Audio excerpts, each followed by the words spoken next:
Bike taxi ನಿಷೇಧ ವಿರೋಧಿಸಿ ಸರ್ಕಾರದ ವಿರುದ್ಧ ಫ್ರೀಡಂ ಪಾರ್ಕ್ನಲ್ಲಿ ಪ್ರತಿಭಟನೆಗೆ ಮುಂದಾದವರನ್ನ ಪೊಲೀಸರು ತಡೆದಿದ್ದಾರೆ. ಪ್ರತಿಭಟನೆಗೆ ಅನುಮತಿ ಸಿಗದ ಕಾರಣ ಪ್ರತಿಭಟನೆಗೆ ಅಂತ ಬಂದವರನ್ನ ಪೊಲೀಸ್ ವಾಪಸ್ ಕಳುಹಿಸಿದ್ದಾರೆ. ಬೆಂಗಳೂರು ವಿಶ್ವವಿದ್ಯಾಲಯದ ಬಳಿ ಬೈಕ್ ಟ್ಯಾಕ್ಸಿಗೆ ಅವಕಾಶ ಆಗ್ರಹಿಸಿ ಬೈಕ್ ಟ್ಯಾಕ್ಸಿ ವೆಲ್ಫೇರ್ ಅಸೋಸಿಯೇಷನ್ ಪ್ರತಿಭಟನೆಗೆ ಮುಂದಾಗಿದ್ರು. ಯಾದಗಿರಿಯಲ್ಲಿ ಡಾಕ್ಟರ್ ಬಿಆರ್ ಅಂಬೇಡ್ಕರ್ ವಸತಿ ಯೋಜನೆಯ ಮನೆ ಹಂಚಿಕೆಯಲ್ಲಿ ಗೋಲ್ಮಾಲ್ ಆರೋಪ ಕೇಳಿಬಂದಿದೆ. ಒಂದೇ ಕುಟುಂಬದ ಸದಸ್ಯರಿಗೆ 2-3 ಮನೆ ಹಂಚಿಕೆಯಾಗಿರೋ ಆರೋಪ ಇದೆ. ಮುದ್ನಾಳ ಗ್ರಾಮ ಪಂಚಾಯತ್ ವ್ಯಾಪ್ತಿಯಲ್ಲಿ ಪಂಚಾಯತ್ ಅಧ್ಯಕ್ಷ, ಸದಸ್ಯರುಗಳು, ಅಧಿಕಾರಿಗಳು ಹಣ ವಸೂಲಿ ಮಾಡಿದ್ದಾರೆ ಅಂತ ಆರೋಪಿಸಲಾಗಿದೆ. ಒಂದು ಮನೆಗೆ 10,000 ಹಣ ವಸೂಲಿ ಮಾಡಿದ್ದಾರೆ ಅಂತ ಜಿಲ್ಲಾ ಪಂಚಾಯತ್ ಸಿಇಒಗೆ ಗ್ರಾಮಸ್ಥ ಆನಂದ್ ರಾಠೋಡ್ ದೂರು ನೀಡಿದ್ದಾರೆ. ಇವಾಗ ಟಾರ್ಗೆಟ್ ಪ್ರಕಾರ ಆಗೈತೆ ಸರ್. ಇವಾಗ ಅಧ್ಯಕ್ಷ ಅಮೌಂಟ್ ಯಾರೋ ಪಬ್ಲಿಕ್ ಕೊಟ್ಟಿದ್ದಾರೆ, ಪಬ್ಲಿಕ್ ಮೆಂಬರಿಗೆ ಅಮೌಂಟ್ ಕೊಟ್ಟಿದ್ದಾರೆ 20-30 ಸಾವಿರ, ನಿಯರ್ಲಿ 90 ಲ್ಯಾಕ್ಸ್ ಆಗಿದೆ. ಅದು ಯಾರು ಅದು ನೀವು ತಗೊಂತೀರಾ ಅಂತ ಅವ್ರೆಂತ ಅಂತಾರೆ. ಇಲ್ಲ ಸರ್, 1 ಮಿನಿಟ್, ಅವ್ರು ಹೈಯರ್ ಅಥಾರಿಟಿ ಕೊಟ್ಟಿದ್ದಾರೆ ಅಂತ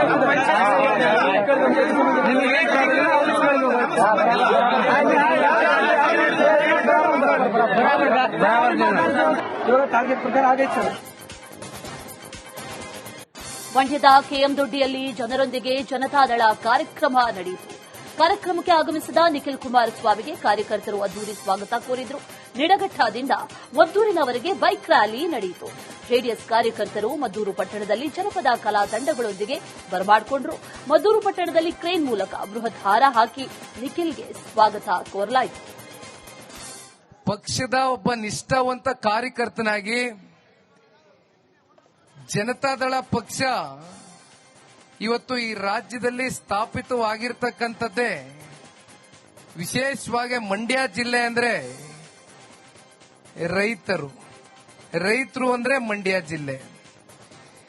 ರೈತಾಪಿ ವರ್ಗದ ಅನೇಕ ಹೋರಾಟಗಳಲ್ಲಿ ಅತ್ಯಂತ ಪ್ರಮುಖವಾದಂತ ಪಾತ್ರವನ್ನ ವಹಿಸಿ ರೈತರ ಜೊತೆಯಲ್ಲಿ ಇದ್ದೇವೆ ಅಂತಕ್ಕಂಥ ಸಾಕಷ್ಟು ಉದಾಹರಣೆಗಳು ತಮ್ಮ ಕಾರ್ಯಕ್ರಮಗಳು ಅಧಿಕಾರದಲ್ಲಿ ಇದ್ದಂತ ಸಂದರ್ಭದಲ್ಲಿ ಕೊಡುವ ಮೂಲಕ ಅಷ್ಟೇ ಅಲ್ಲ, ಅಧಿಕಾರ ಇರಲಿ ಇಲ್ಲದೆ ಹೋಗ್ಲಿ ಸದಾಕಾಲ ರೈತ ಪರವಾದಂತ ಕಾಳಜಿಯನ್ನ ಹೊತ್ತು ರೈತ ಪರವಾಗಿ ಸದಾಕಾಲ ಪಕ್ಷ ಹಲವಾರು ವರ್ಷಗಳಿಂದ ನಿಂತಿರ್ತಕ್ಕಂಥದ್ದು. ಅದನ್ನ ಗುರುತಿಸಿ ವಿಶೇಷವಾಗಿ ರಾಜ್ಯದ ಉದ್ದಗಲಕ್ಕೂ ಕೂಡ, ಅದರಲ್ಲೂ ನಮ್ಮ ಮಂಡ್ಯ ಜಿಲ್ಲೆಯ ರೈತಾಪಿ ವರ್ಗದ ನಮ್ಮ ತಂದೆ ತಾಯಂದ್ರು ನಿರಂತರವಾಗಿ ಸನ್ಮಾನ್ಯ ದೇವೇಗೌಡರ ಸಾಹೇಬರ ಹೋರಾಟಕ್ಕೆ, ಸನ್ಮಾನ್ಯ ಕುಮಾರಣ್ಣವರ ಹೋರಾಟಕ್ಕೆ ಪ್ರತಿಫಲವಾಗಿ ಅನೇಕ ಚುನಾವಣೆಗಳಲ್ಲಿ ನಾನು ಹೇಳಬೇಕಾಗ್ತದಣ್ಣ. ಕಳೆದ 18ರ ವಿಧಾನಸಭೆಯ ಸಾರ್ವತ್ರಿಕ ಚುನಾವಣೆಯಲ್ಲಿ ಬೈಕ್ ಟ್ಯಾಕ್ಸಿ ನಿಷೇಧ ವಿರೋಧಿಸಿ ಸರ್ಕಾರದ ವಿರುದ್ಧ ಫ್ರೀಡಂ ಪಾರ್ಕ್ನಲ್ಲಿ ಪ್ರತಿಭಟನೆಗೆ ಮುಂದಾದವರನ್ನ ಪೊಲೀಸರು ತಡೆದಿದ್ದಾರೆ. ಪ್ರತಿಭಟನೆಗೆ ಅನುಮತಿ ಸಿಗದ ಕಾರಣ ಪ್ರತಿಭಟನೆಗೆ ಅಂತ ಬಂದವರನ್ನ ಪೊಲೀಸ್ ವಾಪಸ್ ಕಳುಹಿಸಿದ್ದಾರೆ. ಬೆಂಗಳೂರು ವಿಶ್ವವಿದ್ಯಾಲಯದ ಬಳಿ ಬೈಕ್ ಟ್ಯಾಕ್ಸಿಗೆ ಅವಕಾಶ ಆಗ್ರಹಿಸಿ ಬೈಕ್ ಟ್ಯಾಕ್ಸಿ ವೆಲ್ಫೇರ್ ಅಸೋಸಿಯೇಷನ್ ಪ್ರತಿಭಟನೆಗೆ ಮುಂದಾಗಿದ್ರು. ಯಾದಗಿರಿಯಲ್ಲಿ ಡಾಕ್ಟರ್ ಬಿಆರ್ ಅಂಬೇಡ್ಕರ್ ವಸತಿ ಯೋಜನೆಯ ಮನೆ ಹಂಚಿಕೆಯಲ್ಲಿ ಗೋಲ್ಮಾಲ್ ಆರೋಪ ಕೇಳಿಬಂದಿದೆ. ಒಂದೇ ಕುಟುಂಬದ ಸದಸ್ಯರಿಗೆ 2-3 ಮನೆ ಹಂಚಿಕೆಯಾಗಿರೋ ಆರೋಪ ಇದೆ. ಮುದ್ನಾಳ ಗ್ರಾಮ ಪಂಚಾಯತ್ ವ್ಯಾಪ್ತಿಯಲ್ಲಿ ಪಂಚಾಯತ್ ಅಧ್ಯಕ್ಷ, ಸದಸ್ಯರುಗಳು, ಅಧಿಕಾರಿಗಳು ಹಣ ವಸೂಲಿ ಮಾಡಿದ್ದಾರೆ ಅಂತ ಆರೋಪಿಸಲಾಗಿದೆ. ಒಂದು ಮನೆಗೆ 10,000 ಹಣ ವಸೂಲಿ ಮಾಡಿದ್ದಾರೆ ಅಂತ ಜಿಲ್ಲಾ ಪಂಚಾಯತ್ ಸಿಇಒಗೆ ಗ್ರಾಮಸ್ಥ ಆನಂದ್ ರಾಠೋಡ್ ದೂರು ನೀಡಿದ್ದಾರೆ. ಇವಾಗ ಟಾರ್ಗೆಟ್ ಪ್ರಕಾರ ಆಗೈತೆ ಸರ್. ಇವಾಗ ಅಧ್ಯಕ್ಷ ಅಮೌಂಟ್ ಯಾರೋ ಪಬ್ಲಿಕ್ ಕೊಟ್ಟಿದ್ದಾರೆ, ಪಬ್ಲಿಕ್ ಮೆಂಬರಿಗೆ ಅಮೌಂಟ್ ಕೊಟ್ಟಿದ್ದಾರೆ 20-30 ಸಾವಿರ, ನಿಯರ್ಲಿ 90 ಲ್ಯಾಕ್ಸ್ ಆಗಿದೆ. ಅದು ಯಾರು ಅದು ನೀವು ತಗೊಂತೀರಾ ಅಂತ ಅವ್ರೆಂತ ಅಂತಾರೆ. ಇಲ್ಲ ಸರ್, 1 ಮಿನಿಟ್, ಅವ್ರು ಹೈಯರ್ ಅಥಾರಿಟಿ ಕೊಟ್ಟಿದ್ದಾರೆ ಅಂತ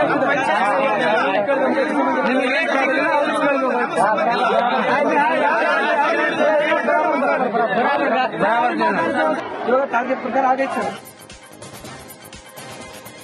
ಮಂಡ್ಯದ ಕೆಎಂದೊಡ್ಡಿಯಲ್ಲಿ ಜನರೊಂದಿಗೆ ಜನತಾದಳ ಕಾರ್ಯಕ್ರಮ ನಡೆಯಿತು. ಕಾರ್ಯಕ್ರಮಕ್ಕೆ ಆಗಮಿಸಿದ ನಿಖಿಲ್ ಕುಮಾರಸ್ವಾಮಿಗೆ ಕಾರ್ಯಕರ್ತರು ಅದ್ದೂರಿ ಸ್ವಾಗತ ಕೋರಿದ್ರು. ನಿಡಘಟ್ಟದಿಂದ ಮದ್ದೂರಿನವರೆಗೆ ಬೈಕ್ ರ್ಯಾಲಿ ನಡೆಯಿತು. ಜೆಡಿಎಸ್ ಕಾರ್ಯಕರ್ತರು ಮದ್ದೂರು ಪಟ್ಟಣದಲ್ಲಿ ಜನಪದ ಕಲಾ ತಂಡಗಳೊಂದಿಗೆ ಬರಮಾಡಿಕೊಂಡರು. ಮದ್ದೂರು ಪಟ್ಟಣದಲ್ಲಿ ಕ್ರೇನ್ ಮೂಲಕ ಬೃಹತ್ ಹಾರ ಹಾಕಿ ನಿಖಿಲ್ಗೆ ಸ್ವಾಗತ ಕೋರಲಾಯಿತು. ಪಕ್ಷದ ಒಬ್ಬ ನಿಷ್ಠಾವಂತ ಕಾರ್ಯಕರ್ತನಾಗಿ ಜನತಾದಳ ಪಕ್ಷ ಇವತ್ತು ಈ ರಾಜ್ಯದಲ್ಲಿ ಸ್ಥಾಪಿತವಾಗಿರ್ತಕ್ಕಂಥದ್ದೇ ವಿಶೇಷವಾಗಿ ಮಂಡ್ಯ ಜಿಲ್ಲೆ ಅಂದ್ರೆ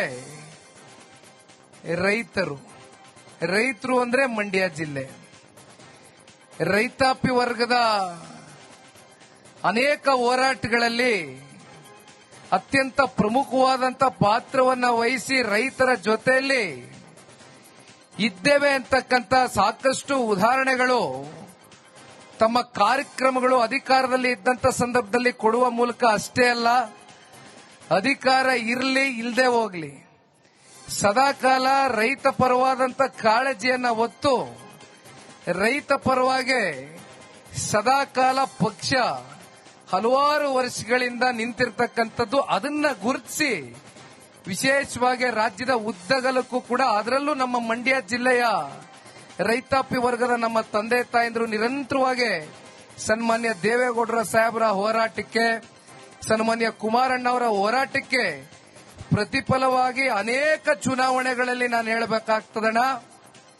ಕಳೆದ 18ರ ವಿಧಾನಸಭೆಯ ಸಾರ್ವತ್ರಿಕ ಚುನಾವಣೆಯಲ್ಲಿ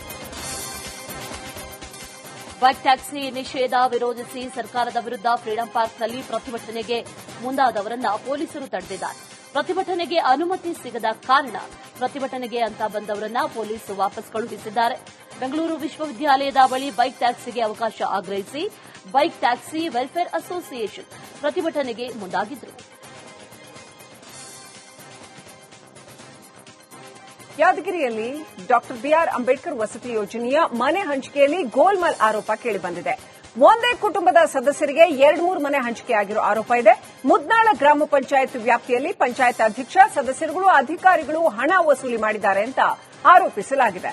ಒಂದು ಮನೆಗೆ 10,000 ಹಣ ವಸೂಲಿ ಮಾಡಿದ್ದಾರೆ ಅಂತ ಜಿಲ್ಲಾ ಪಂಚಾಯತ್ ಸಿಇಒಗೆ ಗ್ರಾಮಸ್ಥ ಆನಂದ್ ರಾಠೋಡ್ ದೂರು ನೀಡಿದ್ದಾರೆ. ಇವಾಗ ಟಾರ್ಗೆಟ್ ಪ್ರಕಾರ ಆಗೈತೆ ಸರ್. ಇವಾಗ ಅಧ್ಯಕ್ಷ ಅಮೌಂಟ್ ಯಾರೋ ಪಬ್ಲಿಕ್ ಕೊಟ್ಟಿದ್ದಾರೆ, ಪಬ್ಲಿಕ್ ಮೆಂಬರಿಗೂ ಅಮೌಂಟ್ ಕೊಟ್ಟಿದ್ದಾರೆ. 20-30 ಸಾವಿರ, ನಿಯರ್ಲಿ 90 ಲ್ಯಾಕ್ಸ್ ಆಗಿದೆ. ಅದು ಯಾರು ಅದು ನೀವು ತಗೊಂತಿಲ್ಲ ಅಂತ ಅವ್ರೆಂತ ಅಂತಾರೆ. ಇಲ್ಲ ಸರ್, 1 ಮಿನಿಟ್, ಅವ್ರು ಹೈಯರ್ ಕೊಟ್ಟಿದ್ದಾರೆ ಅಂತ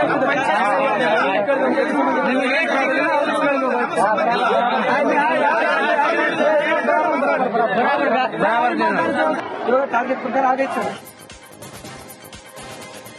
ಮಂಡ್ಯದ ಕೆಎಂದೊಡ್ಡಿಯಲ್ಲಿ ಜನರೊಂದಿಗೆ ಜನತಾದಳ ಕಾರ್ಯಕ್ರಮ ನಡೆಯಿತು. ಕಾರ್ಯಕ್ರಮಕ್ಕೆ ಆಗಮಿಸಿದ ನಿಖಿಲ್ ಕುಮಾರಸ್ವಾಮಿಗೆ ಕಾರ್ಯಕರ್ತರು ಅದ್ದೂರಿ ಸ್ವಾಗತ ಕೋರಿದ್ರು. ನಿಡಘಟ್ಟದಿಂದ ಮದ್ದೂರಿನವರೆಗೆ ಬೈಕ್ ರ್ಯಾಲಿ ನಡೆಯಿತು. ಜೆಡಿಎಸ್ ಕಾರ್ಯಕರ್ತರು ಮದ್ದೂರು ಪಟ್ಟಣದಲ್ಲಿ ಜನಪದ ಕಲಾ ತಂಡಗಳೊಂದಿಗೆ ಬರಮಾಡಿಕೊಂಡರು. ಮದ್ದೂರು ಪಟ್ಟಣದಲ್ಲಿ ಕ್ರೇನ್ ಮೂಲಕ ಬೃಹತ್ ಹಾರ ಹಾಕಿ ನಿಖಿಲ್ಗೆ ಸ್ವಾಗತ ಕೋರಲಾಯಿತು. ಪಕ್ಷದ ಒಬ್ಬ ನಿಷ್ಠಾವಂತ ಕಾರ್ಯಕರ್ತನಾಗಿ ಜನತಾದಳ ಪಕ್ಷ ಇವತ್ತು ಈ ರಾಜ್ಯದಲ್ಲಿ ಸ್ಥಾಪಿತವಾಗಿರ್ತಕ್ಕಂಥದ್ದೇ ವಿಶೇಷವಾಗಿ ಮಂಡ್ಯ ಜಿಲ್ಲೆ ಅಂದ್ರೆ ರೈತರು ಅಂದ್ರೆ ಮಂಡ್ಯ ಜಿಲ್ಲೆ.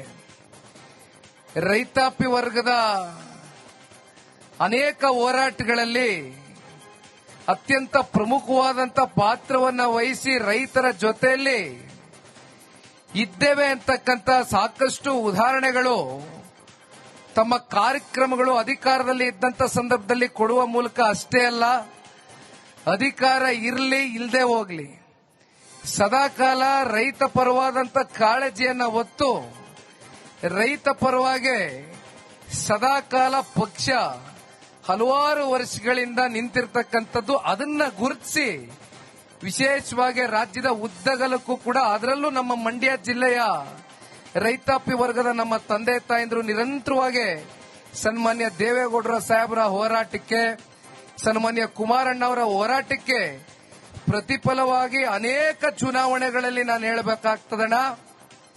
ಕಳೆದ 18ರ ವಿಧಾನಸಭೆಯ ಸಾರ್ವತ್ರಿಕ ಚುನಾವಣೆಯಲ್ಲಿ